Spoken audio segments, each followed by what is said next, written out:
Hello, everybody. Once again, I'm Liam Crafton Jr., aka Zorvalchan, Less Than Guru, and today I want to talk about condensing the skill list. So there's kind of two philosophies in role-playing games. One is to have pretty much anything and everything that you can do relate to a skill, have its own skill, and you can get lists that are hundreds of skills in certain games. The other is condensing and having 20, 40, or even no skills at all. But we're going to go for this with Palladium First Edition, which has a quite large skill list. So we have elective skills and we have secondary skills. So here's the main book, elective skills. And then after you go through their charts for that, you have the secondary skill lists. As well as in the third and seventh book, they introduce additional skills. Now, I have all the books, so I was able to get an exhaustive skill list, give to my players, but there can be some questions on if a player wishes to make a character do a specific skill set, such as a ranger or druid or shaman that wants to be outdoorsy. And they might want skills, they probably will want skills to fulfill that role. And there are a limited number of skills that you can get. Even though in Palladium, every few levels you can get some additional elective skills and secondary skills, you still are limited, and those skills start off at level 1. So if you get to level 3 and you gain new skills, your original skills are level 3, but the new skills you gain are at level 1. So that is also a factor to consider. If we go back to the main list from the book, and if you're just getting into Palladium and you don't want to buy all the PDFs or look on eBay or other sources to buy the original books, you might start off with the core book, start playing, decide that you like it, do your tweaks and your rule house rules and such, and then buy new books, and then skills will appear that you thought you had covered, but now they are reintroduced, a little redundancy in it. As example, for that outdoorsy person, we look here, we might want to identify plants and fruits. We might want to identify tracks. We go down a little more, and then we might want to track. So here you're already taking the concept of being able to track and understand an animal from the track into two skills. Mars Video Cat just made an appearance in my lap.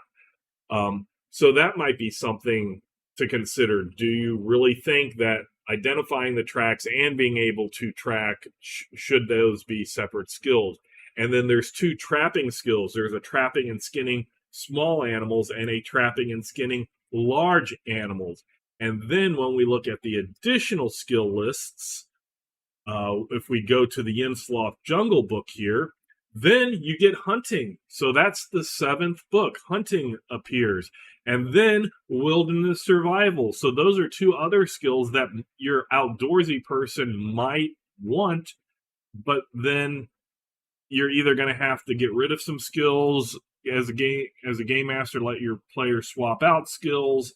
I highly suggest combining a lot of these into one skill and then taking the chart, because they all have charts on what percentage there is per level as a base. For the other non-Palladium First Edition, then there's a bonus per level, so every level you get something. So I would choose which one I thought was the better, in my opinion, or in your opinion. Choose which one is the best and go with that and wrap all the other ones up in it. A couple of other things they have is, if we look at the additional skills as an example for the third book, Adventures of the High Seas, we can see that there is palming and sleight of hand. Palming is the ability to pick up, seemingly make a small object, such as a coin, key, playing card, knife, disappear by hiding it or concealing it in your hand. That's the typical stage magician trick of, ooh, here I have a coin, and then moving their hands around, and they've probably palmed it into their other hand and show you this hand, and you're amazed that the coin has disappeared, and then they pull it out from behind your ear. But then they also have sleight of hand, which even says another skill that involves manual dexterity of hand and finger to perform certain feats. One of the tricks or gimmicks is to distract the observer with one hand and palm it in the other hand. That to me is the exact same thing as palming. They even said palm it in your hand. And with that example I gave for how palming works with coins is you usually slip it into your other hand, you distract them with your main hand, and it's hidden in your offhand or vice versa. So I would highly suggest combining these two, because if you have one of the entertainer occupations for a character that will use this, go ahead and just decide which of them, because if you have a player trying to palm and you think it's sleight of hand, I could really see their argument for why palming would work. The other thing that I found of note that is interesting is if we go into secondary skills, you have demon and devil lore and fairy lore. Those are secondary skills in the main book. If you have a Palladium witch, or say a paladin or a priest of light that is against demons and devils, this would make sense. And witches, which in Palladium, witches are kind of warlocks from D&D, where they have a pact that they made with a demon or devil. And this would make sense that they have that. But then when you go to those additional skills, and I believe this is also in the Yinsloth Jungle, as a primary skill, you have witch lore and undead lore. So I could see where undead lore might be something different, but witch lore to me should be kind of wrapped up in the demon and devil lore, or even demon and devil lore might be part of the knowledge of religions that they have. So I would manipulate this, as well as this lore is a elective skill, whereas in the main book, the demon and devil lore are a secondary skill. So another thing that I would recommend would be looking at the skill lists and trying to put equivalent skills into the elective or the secondary list.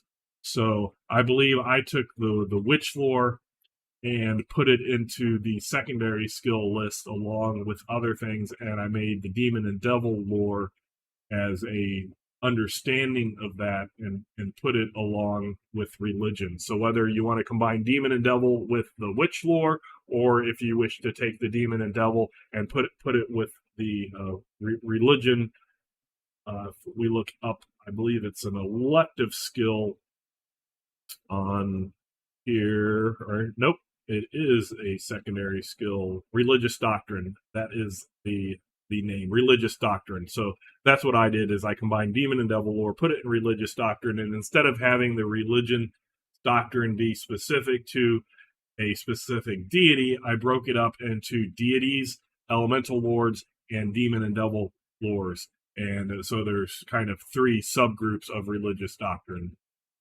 So that's what I did, but you can do things differently. But I really would look at the complete elective list, secondary list, combined redundant skills, and switch around the skills to fit in what the other types. Because again, if we look at the secondary, that's where all the lores are: demon and devil lore, fairy lore, plant and farm lore. All of those are secondary skills. Later, one becomes an elective skill, and that's why I changed it. So hopefully this will give you some thoughts and ideas on how to make skills work better for you and your group, and make it more understandable for your player characters, so that when they are making their player characters, they can take the skills that allow them to do the job that they want to do with their occupational character class. So once again, I'm Liam Crafton Jr., aka Zorvalchan Less Than Guru, and until next time, I will catch you later.